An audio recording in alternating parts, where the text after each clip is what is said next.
What's your creepiest glitch in the Matrix or unexplainable thing that's ever happened to you? In college, I took a hard news soft news journalism class where one of the assignments was to write an obituary for one of my grandparents. The professor told us to write it on a deceased grandparent, but if all of your grandparents were still alive we had to choose one. In my case, all of my grandparents were alive. I procrastinated actually doing the assignment until the night before it was due because it seemed like a morbid assignment, especially once all of my grandparents were still alive. Scramming for an easy grandparent to write about, I gave my mom a call and asked her for some basic biographical information about my maternal grandfather. As we were talking about my grandpa's career, my mom couldn't recall the name of one of the companies he worked at. She lectured me about waiting until the last minute to write the assignment because it was late, 10:30 p.m. my grandpa's time. However, she said she would give him a call to see if he was still awake and be able to answer that question once my assignment was due the following morning. When my mom called my grandpa, my grandma answered the phone in a panic. My grandma frantically explained that the paramedics had just arrived and were performing CPR on my grandpa because he had stopped breathing and lost consciousness. My mom was able to stay on the phone with my grandma until they took my grandpa to the hospital, where he was declared dead. In the time my mom and I had been talking on the phone about my grandpa's obituary, he was dying. His death was entirely unexpected at that. Although he was in his 80s, he was the healthiest of my grandparents at the time. We ended up using the obituary I wrote for that writing assignment as his actual obituary. Still freaks me out when I think about the timing. I met someone who no longer seems to exist. In October 2018, I developed tendonitis in my hand, so I went to see a hand specialist at my regular hospital. I remember the hand specialist really clearly. She was a really happy, talkative Vietnamese woman with straight, dark brown hair and glasses. She had a German-sounding last name, which I assumed was her married name. She was really nice and we had a long conversation about a medical conference that she goes to. She explained that my hand issues, caused by phone usage, were the hot topic of the conference and that she'd probably use my injury as an example when she goes there. Anyway, she gave me care instructions and sent me home. I was told to return if it didn't resolve in a few weeks because then I'd need to be re-examined and sent to physical therapy. It didn't resolve and I went back. I had an appointment with the same doctor, but the woman who came into the room was completely different. She was a white woman with light brown hair, no glasses,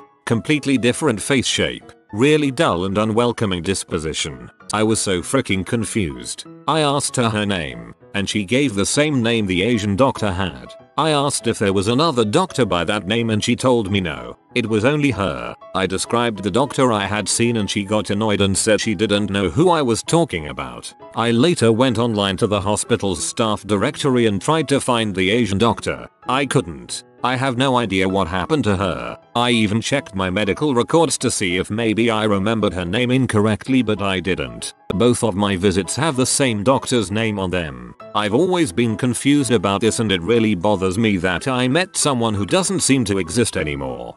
It'd be crazy if you were Catch Me If You Can and that woman was never a doctor and just a con woman. Every night I go to bed about 2 hours before my husband. I always wake up when he comes into the room. One night he was gaming with a friend and it was hours later I heard him sneak into the room and crawl across the floor so he could pop up and scare me. I felt the floor kind of shake and felt him bump clumsily against the side of the bed in the dark. I held out my hand and asked him not to scare me. I was already scared enough and begged him to just take my hand and come to bed. I couldn't see anything in the room, but knew he was there and just waited for him to jump up so I could move on and go back to sleep. That's when I heard him talking to his friend in the other room. I was frozen. I know there's sleep paralysis or lucid dreaming or something that explains this, but I would have sworn on my son's life that someone had crawled across the floor and jostled the bed. Eventually I worked out of the fear enough to grab my phone and text my husband to come in and turn on the lights and check under the bed. But holy crap, it boggles me how real it felt. Not me but a buddy of mine. We were playing Xbox and we both have Elite controllers which have magnetic joysticks that pop right off so you can switch to another. Well, he tossed his on his bed and went to the bathroom. He came back to find his right joystick missing. I let him use mine because I prefer the longer ones. During the summer he texted me saying he found it at his dad's house, 150 miles away from where he regularly hangs his hat, his mom's house. Might get buried, but oh well. When I played baseball as a kid, they were handing out the trophies at the end of the season. They called out the names of the kids while we received our trophies. There happened to be a kid with the same name as me. We met after the ceremony because it was weird since our last name isn't a very common one. We had the same birthday and everything. We looked alike. Both our dads were named Derek and both of our sisters were named Lily. As a kid, I found it cool. As an adult, I find it cool and also disturbing.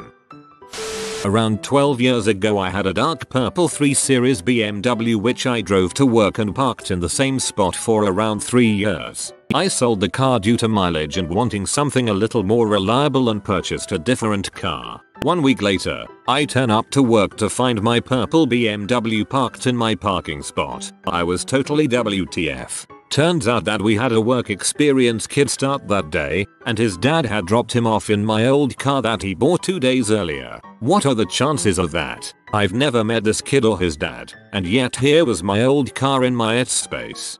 The car wanted one last memory.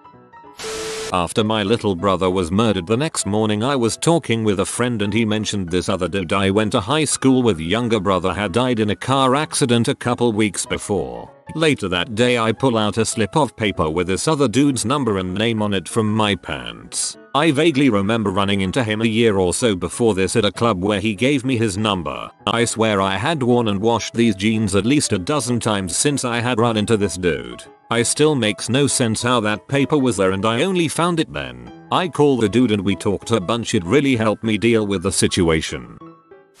It isn't creepy, but when I was in high school I had a dream I was in all white classroom. Totally white, like the ones you would see in a dream, and a girl was sitting in the chair on my side. During the dream, I knew it was a dream because that girl was a senior. We didn't have common classes. About 6 years later, I was at a master class. The sun was shining bright outside. The classroom was very illuminated, and I see this girl on my side. We are doing masters together and having a class in all white freaking classroom. Of course I remembered the dream at that very moment. A friend and I went to a buddy's house for a day party. Stayed up playing Halo 2 and hanging out. We all crash in the basement. Friend who came with me and I got up at the same time. Not like one after each other, we both got up at the same time after being asleep for a few hours and rushed to the bathroom. R was more athletic than me, probably still is, and beat me there. I ran upstairs, barely getting my head over the toilet before puking my guts out. R was doing the same thing in the basement. I was wearing a wooden cross my grandmother mailed me from Romania. I'm not religious but I appreciated the gift as I had never met her at that point. Cross somehow became detached from the cord, fell on the tile and broke into 2 pieces. So we both call our respective mothers and get picked up. By now it's like 3 to 4 AM. Felt sick up until we left the house. Once I was in the car and a few blocks away, felt perfectly fine. I reported the same thing to me that day over MSN Messenger. Felt perfectly fine after a few blocks. Got the pictures developed a few weeks later. There's a picture of us on the couch rocking some Halo and the whole room looks like it's filled with mist. Super spooky. I've been looking for the pic for a long time and I can't seem to find it anymore. But every few years my sister and I search my mom's photo albums for it. Sounds like there was maybe a gas in this basement that made you sick. 1985. My ex-wife and I were sleeping. There was a small sliver of light coming in through the window from a street light, so the room and bed were dimly visible. Our black Pomeranian was at the end of the bed asleep. I dreamt that I woke up, reached down to pet him, and he turned into a glossy black bivalve oyster thing which opened up to reveal rows of gleaming glass teeth. I woke up to my ex backpedaling up the bed over the pillows towards the wall. I asked what's wrong. She said, "What is that shiny black clam thing with the teeth at the end of the bed? Where's the dog?" We had had the same nightmare at the same time. This still gives me a chill. Sorry that your dog was haunted.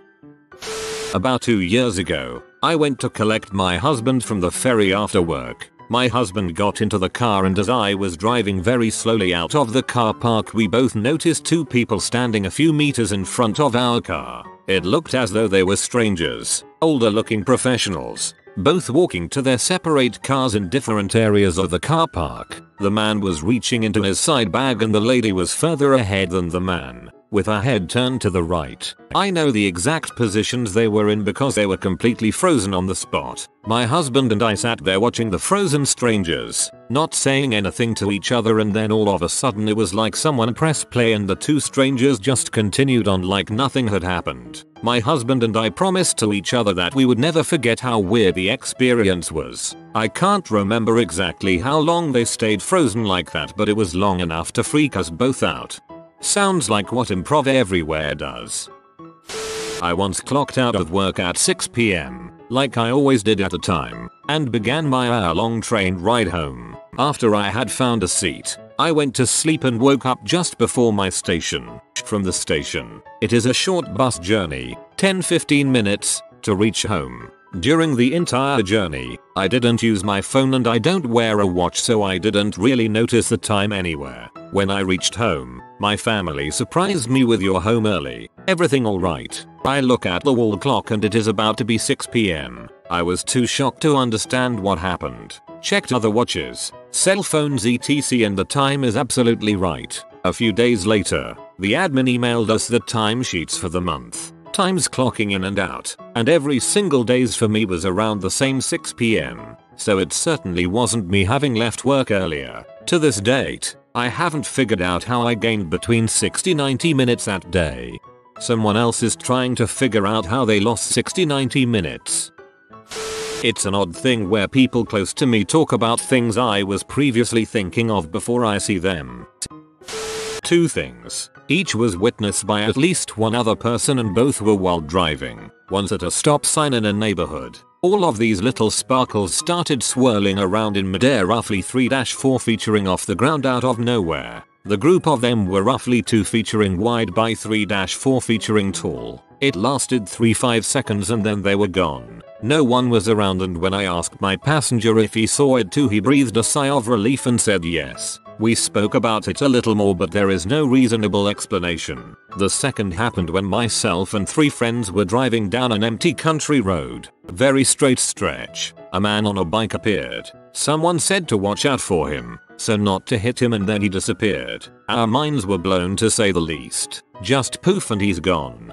All of these little sparkles started swirling around in midair, roughly 3-4 featuring off the ground out of nowhere. The group of them were roughly 2 featuring wide by 3-4 featuring tall. It lasted 3-5 seconds and they were gone. Someone in your party leveled up. I think most of the people here have experienced the something falls down and seemingly disappears thing. But the exact opposite happened to me a couple of months ago.